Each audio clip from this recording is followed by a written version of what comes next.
L'attitude qu'a eu Sadio Mané est digne d'un leader. Il a su porter son équipe jusqu'à la victoire, en restant digne, en restant serein, en sachant comment gérer l'émotion, comment gérer une situation complexe. Et je pense qu'il y a beaucoup de leçons à tirer.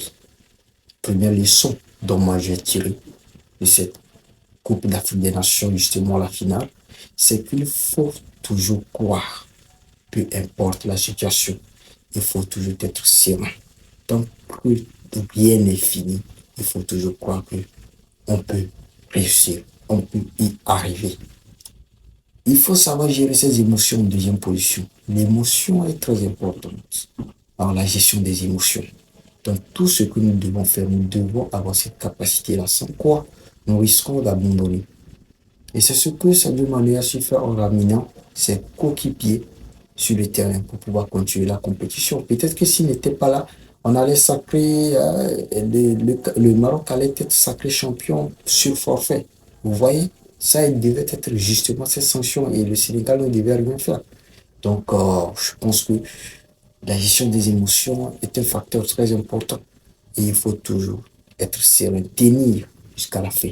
C'est les deux leçons principales que moi j'ai eu à retenir justement de cette compétition. Mais cette compétition, vraiment, je suis déçu parce que on ne s'attendait pas à ce genre de polémique. Je pense que c'est l'une des CAN où il y a eu trop de polémiques avec l'équipe organisateur. Il faut vraiment revoir ce côté et améliorer les choses pour les prochaines éditions. C'est très important. L'attitude d'Hakimi vraiment m'a tellement étonné et surpris parce que là, c'est un joueur de classe mondiale qui se comporte ainsi en prenant la serviette justement d'un gardien de but du Sénégal pour jeter. Est-ce que c'est normal qu'il le fasse? Est-ce qu'il est obligé de le faire? Ce n'est pas normal. Il est un capitaine en plus encore. C'est un capitaine qui devait montrer un bon exemple à ses joueurs et à tout le public marocain. Mais c'est lui-même aussi qui le fait. On a vu justement les ramasseurs de balles, je ne sais pas qui étaient ces jeunes voyous qui sont permis de se donner à ce spectacle. Et je remercie vraiment ce joueur, ce gardien, je ne connais pas son nom sénégalais, qui est venu empêcher tout ça. Il s'est vraiment retenu. Peut-être que si c'était moi là, on devait se tenir coude à coude là-bas, se frapper. Mais il a su tenir, il a su avoir le sang-froid. Et vraiment, je donne un grand chapeau à ces joueurs sénégalais qui ont vraiment honoré l'Afrique aussi en remportant cette CAN. Parce que là, moi, je suis beaucoup très fier d'eux. Je suis vraiment très fier d'eux. Je ne peux pas cacher cette fierté. Ils l'ont mérité. Félicitations à eux. Tu as été de leur côté. L'injustice a été vaincue. Merci aux Lions de la Teranga qui nous ont vraiment prouvé, avec surtout ce grand Sadio Mané, en ramenant justement ses coéquipiers sur le terrain et d'aller décrocher cette CAN comme des vrais hommes, comme il a dit. Ce monsieur, c'est vraiment un très grand homme, Sadio Mané. J'ai beaucoup de respect pour lui. Alors, il a su gérer ses émotions lorsque l'équipe rencontrait une situation compliquée. Si c'était toi, quelle serait ta réaction ensuite à ces situations jugées d'injustice arbitrale du côté du Sénégal, contre le Sénégal, justement. Moi, j'ai beaucoup de respect pour Sadio Mané. La réaction qu'il a eue en motivant ses coéquipiers à rejoindre justement la pelouse pour pouvoir continuer le match. Et Dieu faisant, ils ont été champions d'Afrique. Un grand respect pour lui. C'est ça le leadership. Être un leader, c'est savoir gérer ses émotions, savoir amener son équipe très haut, donner confiance à son équipe et se battre pour la victoire. Et je pense qu'il a fait. Et il est beaucoup à saluer.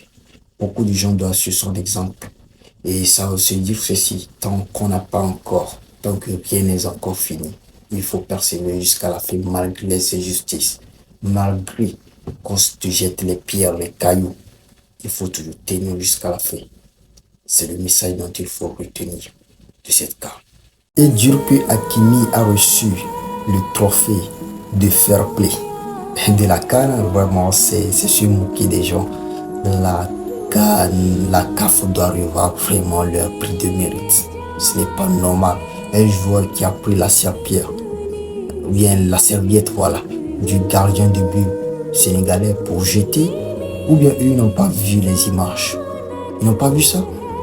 Comment est-ce qu'on peut donner à ce genre de joueur le trophée de joueur fair play? Ce n'est pas du tout normal. C'est pas du tout normal. Il faut revoir les choses. Il faut revoir les choses. Clairement. C'est très important. Quand aucun Africain ne sera sélectionné pour aller officier un match de Coupe du Monde, nous allons crier au racisme. Et lorsque nous voyons cette CAN 2026 organisée au Maroc avec ces polémiques d'arbitrage par ici par-là, à chaque match où le Maroc jouait, il y avait toujours ces problèmes d'arbitrage, de favoritisme assez exagéré. Et quand vous voyez cela, est-ce que vous croyez, c'est une question pertinente, que nos arbitres peuvent mériter d'aller officier les matchs de Coupe du Monde? Parce que lorsqu'il y a une très faible représentation de l'Afrique à cette compétition, nous disons toujours que les Blancs de la FIFA est contre nous, il y a du racisme par ici par-là. Est-ce que nous méritons vraiment? Il faut revoir cela. Est-ce que lorsqu'on joue l'Euro, on joue justement la Copa América, est-ce qu'il y a vraiment ce genre de polémique assez flagrant, assez flagrante? Ce n'est pas normal. Il faut qu'à un moment donné, nous puissions professionnaliser les choses. Il faut que nous arrêtons ce genre de choses-là. Chaque année, toujours, il y a quelque part de la polémique au niveau de l'arbitrage. Et cette année, c'était vraiment exagéré. Nous pouvons dire que vraiment, ça a été l'une des cas du XXIe siècle les plus décevantes. Côté organisation et tout ça. Il y a beaucoup de choses à dire, mais je me limite aujourd'hui à l'arbitrage parce que c'est le point le plus polémique qu'on a eu à remarquer. Et il faut améliorer cela. C'est très important. Sinon, nous ne serons jamais sélectionnés pour des grandes compétitions. Et c'est normal parce que le mérite, il compte. L'Africain aime trop crier souvent au racisme, racisme, au racisme, au racisme. Quand vous voyez l'image que nous présentons là, est-ce que nous sommes dignes d'aller représenter le monde entier? Quand vous suivez la CAN, cette CAN cette année 2026, est-ce que vous croyez que nos arbitres méritent d'aller arbitrer, officier un match de Coupe du Monde? Non, c'est un sérieux. Laissons les histoires d'émotion, les histoires de nous sommes africains et tout ça. Il faut que nous soyons factuels, il faut que nous soyons vrais. Le professionnalisme doit revenir dans tous les domaines, notamment le football. Sans ça, on ne peut pas faire du favoritisme. Oui, arrêtons l'amateurisme, travaillons, soyons honnêtes et portons l'Afrique très haut, afin qu'on soit respecté. Sinon, nous donnons justement des bonnes causes aux Occidentaux de se moquer de nous. La CAN est suivie par tout le monde. Et faire cela, c'est vraiment quelque chose qui n'est pas. Mais chaque année, il y a toujours quelque part des polémiques concernant l'arbitrage. Pourquoi ne pas corriger cela? La CAF a une responsabilité là-dedans. Ils doivent revoir ce côté-là. Parce que sans quoi, on n'aura pas une très bonne image. Et c'est pas bien pour une compétition continentale. La CAN la plus pourrie du XXIe siècle. Pas d'hôtel pour les joueurs. Pas de terrain pour s'entraîner avant la finale d'une Coupe d'Afrique des Nations, des supporters ou des ramasseurs de balles qui viennent prendre les serpillères, voler les sueurs, gants ou sueurs de visage des gardiens, arbitrage polémique, favoritisme trop visible. Vraiment beaucoup de choses à dire sur cette CAN. Du jamais vu. Et c'est quand même dommage, parce que là, nous ternissons l'image de tout un continent. Si nous ne voulons pas vraiment bien faire les choses, arrêtons la CAN. Arrêtons. Parce que ça, là, nous donnons de bonnes raisons aux Européens de se moquer de nous. Après tout, nous sommes étonnés qu'on dise que non, l'Afrique est en retard sur beaucoup de choses. Et c'est la réalité, nous sommes en retard. Nous sommes en retard. Après tout, nous ne serons étonnés qu'aucun arbitre africain ne soit sélectionné pour aller officier les matchs de la Coupe du Monde. Et c'est normal. En voyant tout ce qui se passe, qui va sélectionner ce genre d'arbitre pour aller officier un match de Coupe du Monde? Quand même, soyons sérieux et arrêtons de tout ramener au racisme lorsqu'on n'est pas sélectionné pour des événements internationaux. Faisons preuve de professionnalisme. Il faut que la CAF commence par sanctionner les arbitres, commence par organiser bien les choses, sanctionner même les joueurs. Moi, j'ai été étonné par la réaction de Hakimi aussi en faisant pareil, en prenant hein, la serviette du gardien pour justement jeter. C'est honteux d'un joueur de classe mondiale puisse se comporter de cette façon. Il va falloir se corriger. On peut se tromper, mais l'essentiel c'est de se corriger pour les prochaines fois. Vous voyez ça? Dites-moi, à quoi servait justement la sécurité de la CAN dans le stade? À quoi servait? À quoi était exactement leur importance dans cette CAN? Parce que laisser des ramasseurs de ballons, mais je ne sais pas si je ne sont quoi là-bas, venir prendre les serviettes du gardien de but sans que la sécurité ne puisse intervenir. Vraiment, on se pose des questions sur l'organisation de cette CAN et la sécurité de cette CAN. Les gens ne sont pas du tout en sécurité. Et nous pouvons l'observer déjà même avant la finale. Les Sénégalais n'avaient pas une sécurité. Ils n'avaient pas l'hôtel où s'héberger, justement. Ils n'avaient pas la sécurité auprès d'eux. On se demande comment est-ce qu'on peut organiser une CAN de cette façon. On a vu une très merveilleuse CAN en Côte d'Ivoire, au Cameroun aussi, quand on jouait. En Afrique du Sud, justement. En Guinée équatoriale.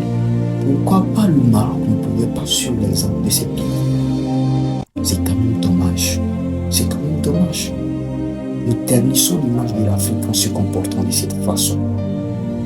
Il faut que nous corrigions ce genre de comportement. Sinon, nous sommes vraiment trop en retard sur plusieurs points. Et nous donnons de bonnes raisons aux Européens de se moquer de nous quand ils vont voir cela. Il faut que nous commencions par cultiver la sagesse et l'intelligence.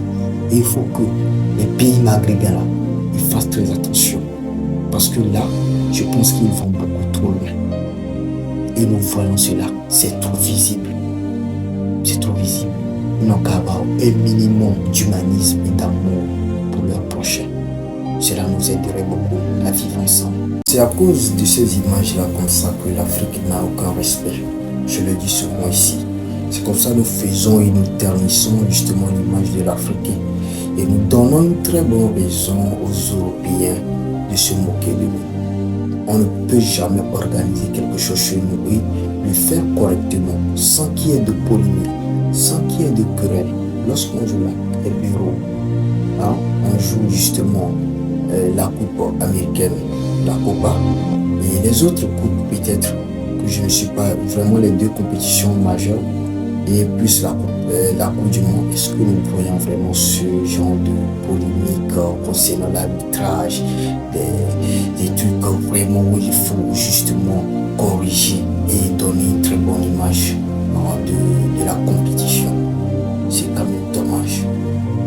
C'est quand même dommage. Nous avons vraiment travaillé sur notre comportement. Nous n'avons pas une très bonne mentalité. Et cela nous entraîne à ce genre de dérive. Les Maghrébins ne se sentent pas du tout africains. En tout cas, beaucoup d'entre eux ne se sentent pas africains. Et on se pose pourquoi? Parce que les pays du Maghreb se trouvent sur la carte de l'Afrique. Et s'ils s'écartent, alors quel est le continent dans lequel ils sont? Ils n'ont qu'à nous le dire clairement pour qu'on sache. Ou bien c'est le problème de la peau noire qui pose problème. Parce que de toute façon, ils ne sont pas européens. Ils ne sont pas asiatiques, ils ne sont pas américains. Alors, s'ils ne sont pas africains, ils sont quoi?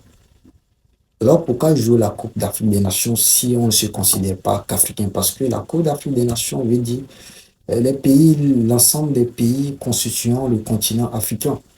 Et que si eux, ils ne se considèrent pas ici, pourquoi y participer?